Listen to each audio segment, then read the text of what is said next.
Olá, você amigo do Jornal dos Concursos, amigo do JC, como vai? Tudo bem? Aqui quem fala é o professor Leonardo Schwartz e eu estou aqui para mais uma aula de Direito Penal, dando continuidade ao nosso curso. Na última aula vimos sobre o princípio da legalidade, da reserva legal no direito penal, vimos inclusive que há diferença entre o princípio da legalidade e da reserva legal. Dei algumas dicas sobre os senhores, mas foi a nossa parte geral, a grande questão que você tem que saber, né, o grande contingente de matéria, de conteúdo que você tem que saber quando a pergunta é sobre o princípio da legalidade, sobre o princípio da reserva legal. Hoje, professor, hoje vamos aprofundar. Alguns concursos exigem um pouco mais de aprofundamento sobre esse princípio tão importante para o direito penal, que é o princípio da legalidade. Então, aqui hoje nós vamos tratar sobre os subprincípios e depois eu vou aprofundar com vocês algumas questões doutrinárias e jurisprudenciais que podem sim cair na sua prova, tá bom? Então, se você quer saber um pouco mais, se aprofundar um pouco mais no princípio da reserva legal e da legalidade, fica comigo que essa aula vai te ajudar bastante, tá bom? O que eu venho trazendo aqui para os senhores são conceitos um pouco mais elaborados, um pouco mais avançados, tanto na doutrina quanto na jurisprudência, que podem ser, sim, exigidos aí no seu concurso, tá bom? Sem mais delongas, vamos então para a nossa sexta aula, uma aula de temas avançados, uma aula de aprofundamento. Ah, professor, o meu concurso ele cobra mais letras de lei. Beleza. Se você quiser aqui ganhar um pouco de cabedal, se você quiser ganhar um pouco aqui de mais noção sobre o princípio da legalidade, conhecimento nunca é o demais. Você, inclusive, vai abrir um pouco a sua mente, a sua consciência aí no estudo do direito penal. Né? Ah, professor, prefiro pular, Tá bom, tudo bem, não tem problema, tá? Só que isso aqui é um estudo mais aprofundado. Então, para carreiras jurídicas que exigem um aprofundamento um pouquinho maior, a gente vai tratar aí sobre essas questões, tanto da parte teórica quanto da parte da jurisprudência. Eu vou trazer aqui para vocês a questão do STF sobre homofobia e transfobia, tá bom? O que eles fizeram, se violou, se não violou o princípio da legalidade. Nós vamos tratar aqui sobre tudo isso. Bacana? Então fique comigo aqui, que hoje o tema da aula é muito legal, é bem aprofundado, mas é muito legal, tá bom? Vocês vão ver aí na prática, tá? Tudo aquilo que eu ensinei na outra aula sendo aplicado e aprofundado, tá bom? Então hoje vamos tratar sobre os aprofundamentos ao princípio da reserva legal, da legalidade no direito penal. Antes de mais nada, eu gostaria de falar para os senhores que não são inscritos ainda, se inscrevam no canal do Jornal dos Concursos, é o maior canal de concursos aí, tem todas as matérias, tá? A gente traz muita novidade, muita coisa boa para vocês, né? O time aqui é excelente. Para não perder minhas aulas, para não perder as aulas dos outros professores, ativem o sininho para receber a notificação. Regrinha dos 3 Cs. Gostou do vídeo? Curta, comente, compartilhe e seja membro. Muito importante aqui ser membro do Jornal dos Concursos, tá bom? Vocês têm aí diversos benefícios aí para a preparação em concursos públicos, tá bom? Quem quiser o meu contato ou tiver qualquer dúvida, quiser me acionar pessoalmente, está aqui minha rede social, tá bom? @professor Leonardo Schwartz, tudo junto, @professor.leonardo Schwartz, tudo junto, tá bom?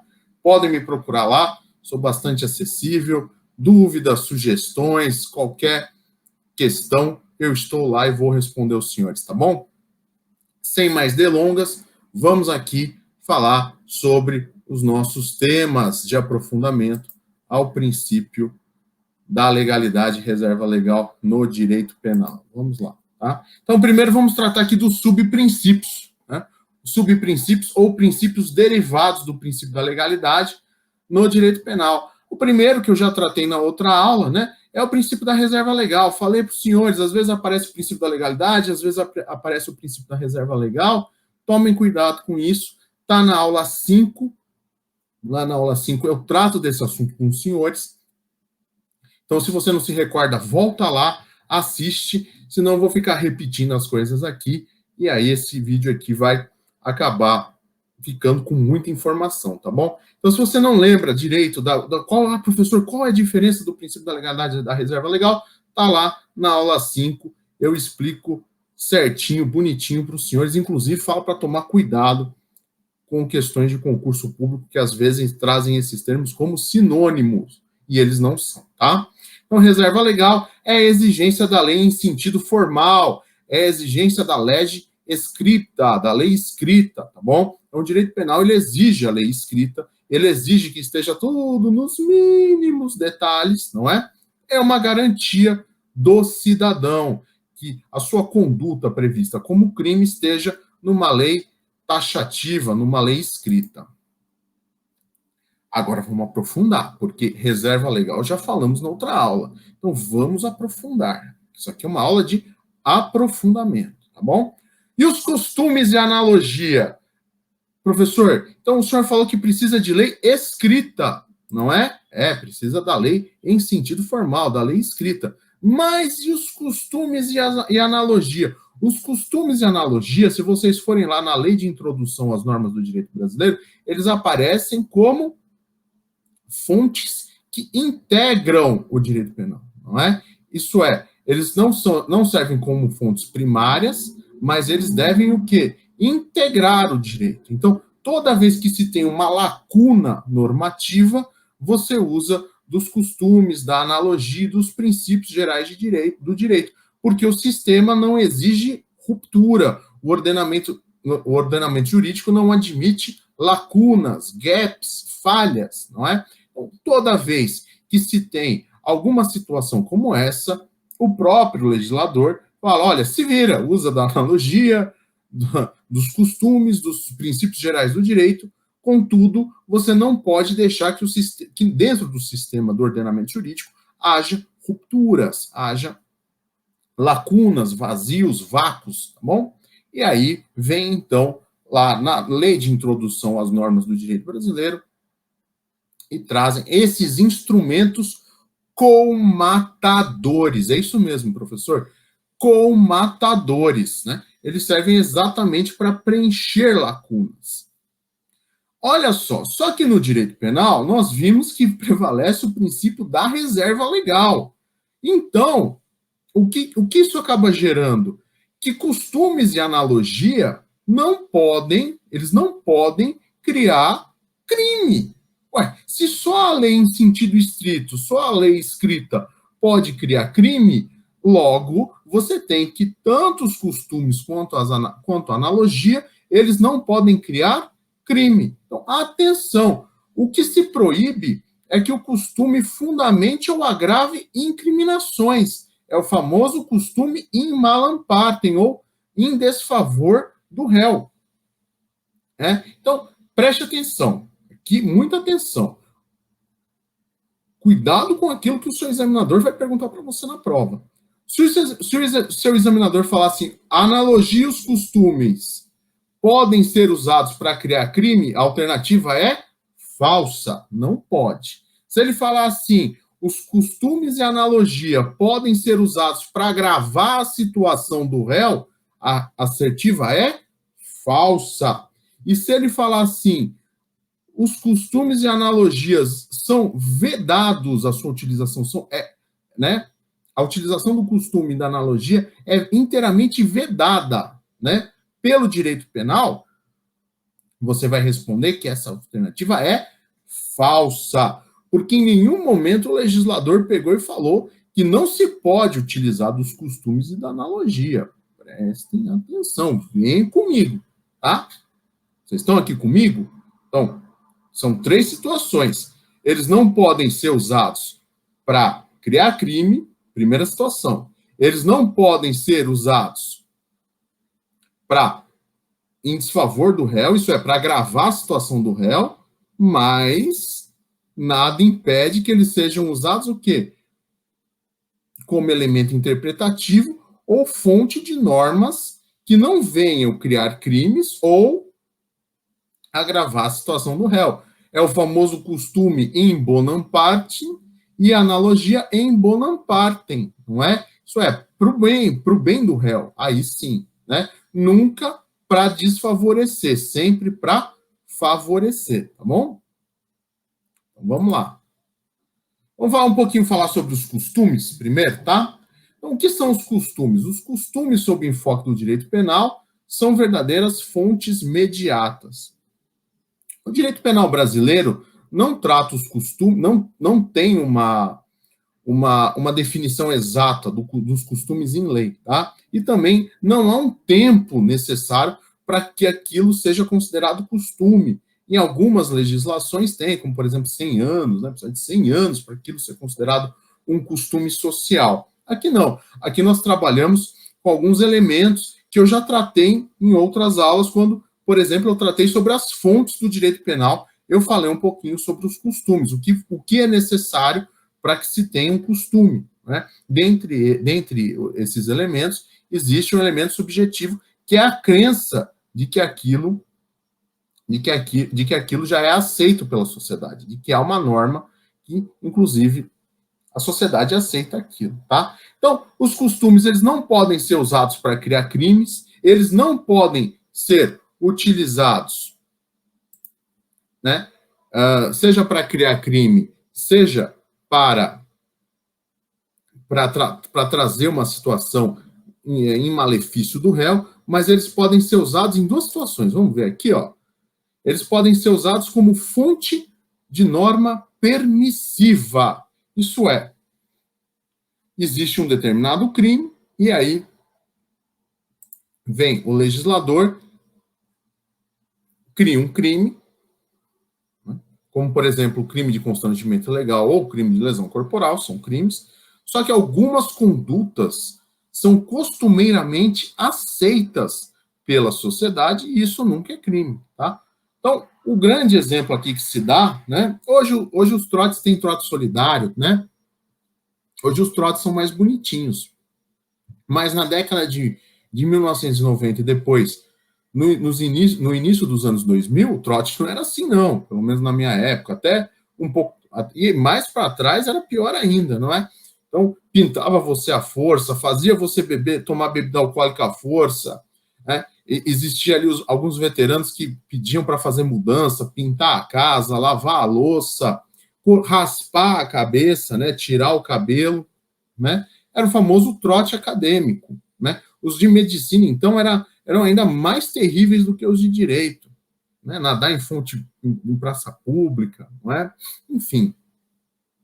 Então, o trote acadêmico em conflito com o crime de constrangimento ilegal ou lesão corporal. Constrangimento ilegal por quê? Eles viravam e falavam assim, bicho, pula na fonte, bicho, vai pedir dinheiro no semáforo para arrecadar um dinheirinho para nós bebermos, então, cerveja no bar. Bicho, vai fazer tal coisa. Bicho, vai pintar minha casa, vai fazer minha mudança, vai lavar a louça do meu café da manhã. Eu vou dar um churrasco para os meus amigos, você vai fazer o churrasco, você vai ficar lá de churrasqueiro, sabe? Então, mas era visto, né, tirando esse lado abusivo, era visto como uma situação de integração entre o pessoal que já estava na universidade e o pessoal que estava entrando.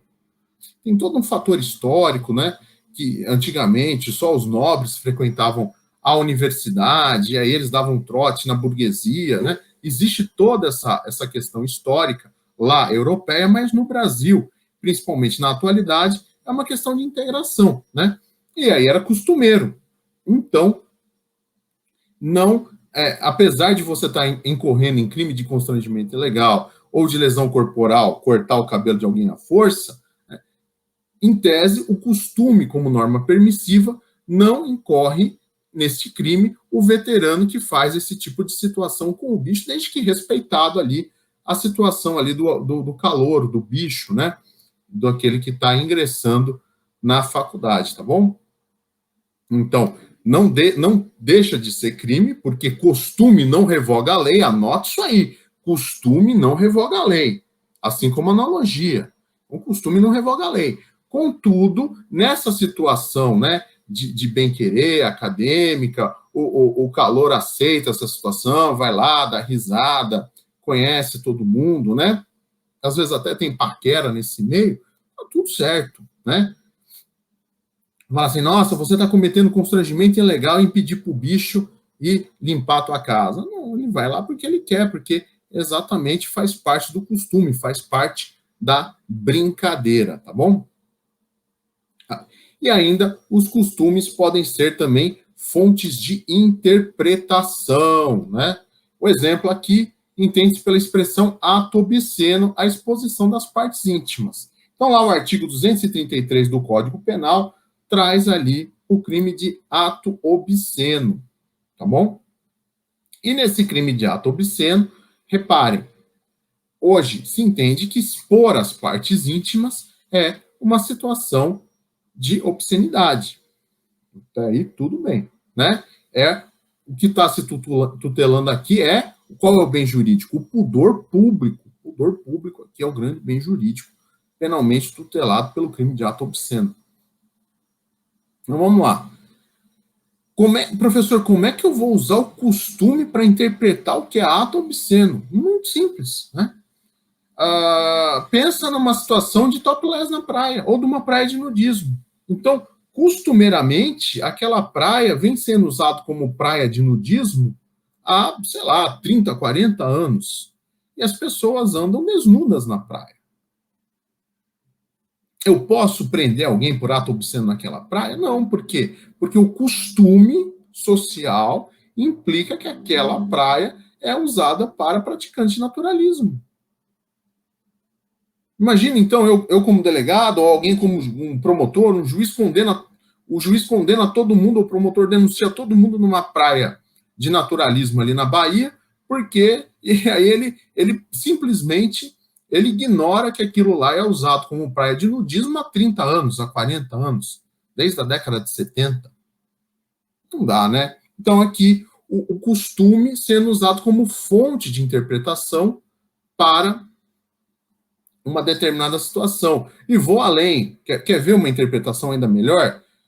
A Marquês de Sapucaí, onde as pessoas geralmente, né, principalmente as mulheres, sambam ali desnudas, com os seios à mostra, né, muitas vezes só com tapa-sexo. Aí vai o quê? Fechar o Carnaval do Rio de Janeiro, né, e enquadrar todo mundo no crime de ato obsceno do artigo 233 do Código Penal? Não dá, né? O próprio topless, hoje também é bastante aceito. Agora, eu ficar pelado na Avenida Paulista durante o horário comercial, sair correndo pelado na Avenida Paulista, já estou obsceno. Praticar sexo no meio do Parque do Ibirapuera, ato obsceno. Mas tem muita gente que faz isso, professor. Tá, mas ainda não é um costume socialmente aceito, não é? Enfim. Então, eu estou aqui dando alguns exemplos para mostrar para os senhores que o costume pode ser usado como fonte de interpretação, jamais para incriminar, né? Mas sempre para trazer situações permissivas, tá bom? Interpretações permissivas, seja como fonte de norma permissiva, seja como fonte de interpretação, tá bom? Vamos dar sequência aqui. E a analogia? Professor, como é que funciona a analogia? Bom, falamos dos costumes, vamos falar um pouquinho da analogia. A analogia no direito penal, ela não é aceita para que, então, eu crie um crime por analogia. Né? E o que é a analogia? Né? A analogia é a utilização de uma regra já existente como método de integração e comatação do sistema normativo. É o que eu já havia dito aos senhores, não é? Então, imagina lá no direito civil, vamos esquecer um pouquinho o direito penal. Lá no direito civil, eu tenho uma regra que fala sobre trem. Então, eu tenho ali várias regras que falam sobre trem. Eu tenho uma situação não com trem, e sim com metrô, sistema metroviário e não sistema ferroviário. Eu posso aplicar, por analogia, a regra do trem para o metrô? Olha, atendendo às especificidades do sistema ferroviário ao sistema metroviário, se não houver uma regra né, do sistema metroviário para disciplinar aquela situação e houver uma regra do sistema ferroviário, eu posso fazer, por analogia, aplicar as regras do trem ao metrô. Não tem problema nenhum. Por quê? Porque eles guardam algumas semelhanças entre eles, e aí eu não posso deixar, né, como aplicador da lei, essa lacuna. Falar, olha, eu não vou decidir, eu não vou ver essa questão porque não tem uma regra. Tá? Então, lá no direito civil, usa-se muito a questão da analogia como método de integração, de preencher lacunas, né? Colmatação, né? Mas no direito penal, como é que funciona?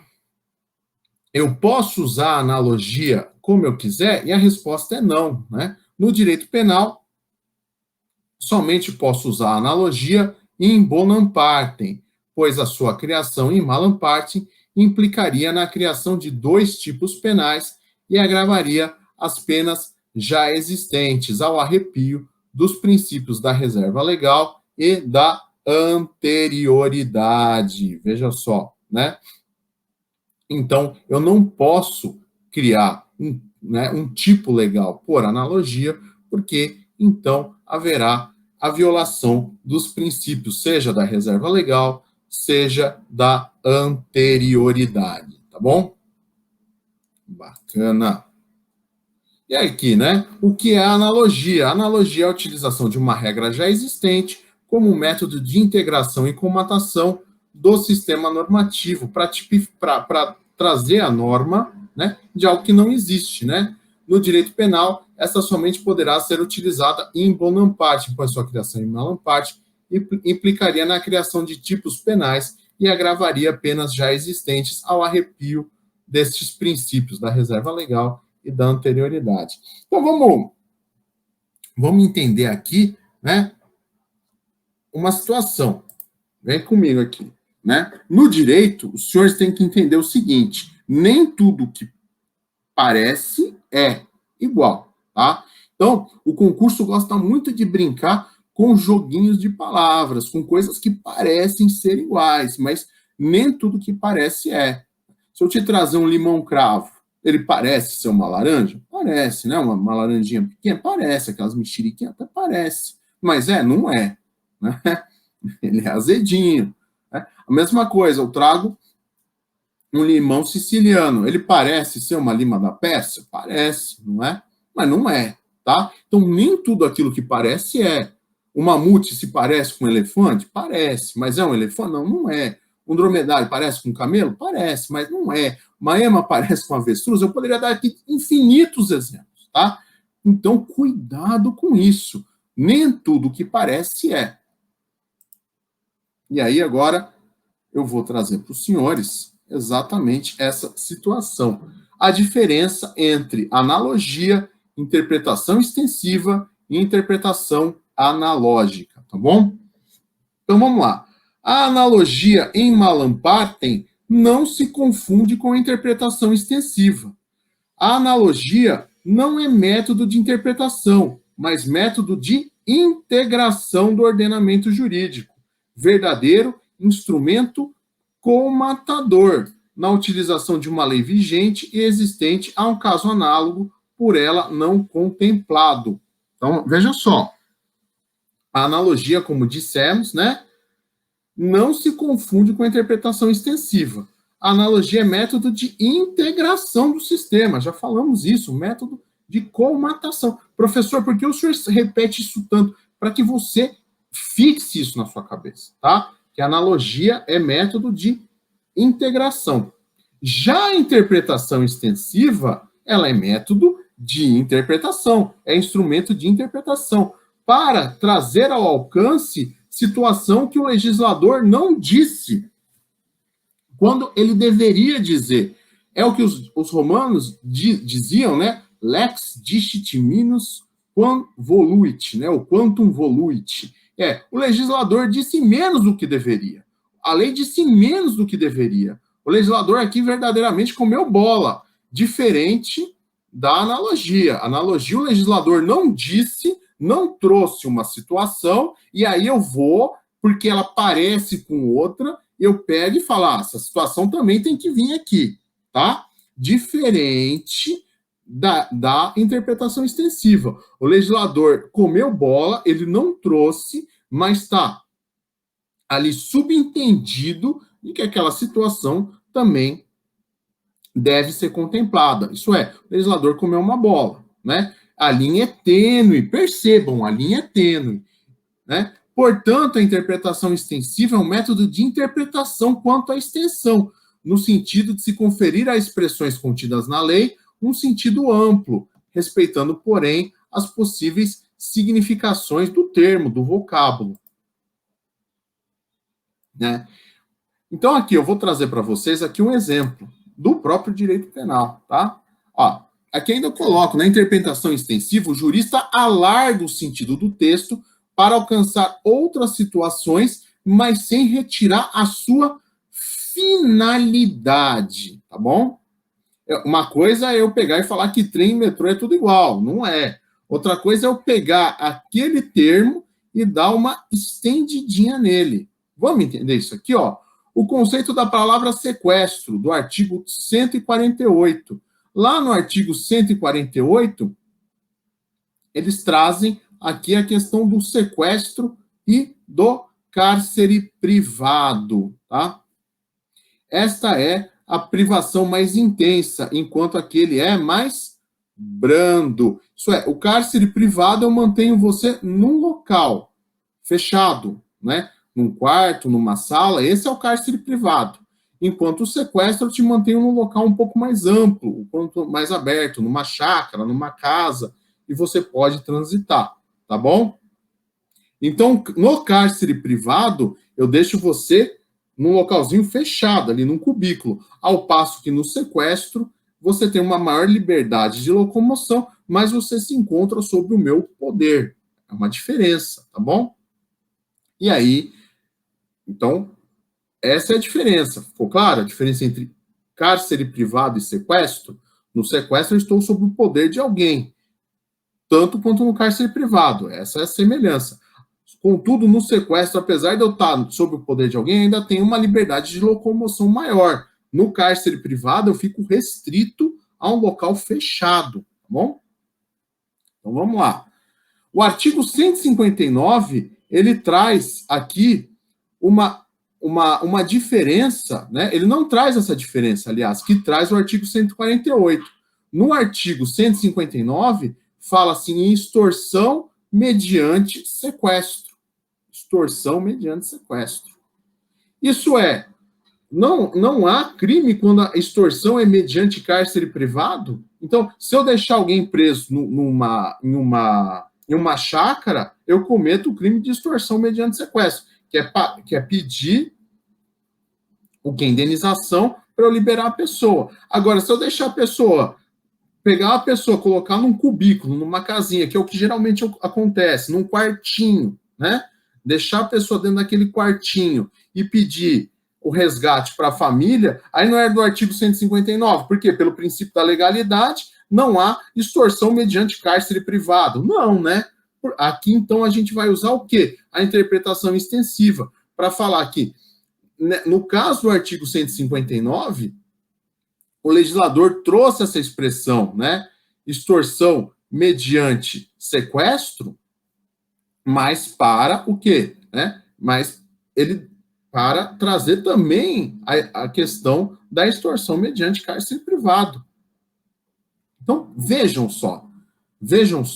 Né? Ele disse menos do que gostaria, porque ele trouxe uma situação mais branda, porque o sequestro é mais brando do que o cárcere privado, e não trouxe a situação de cárcere privado, né?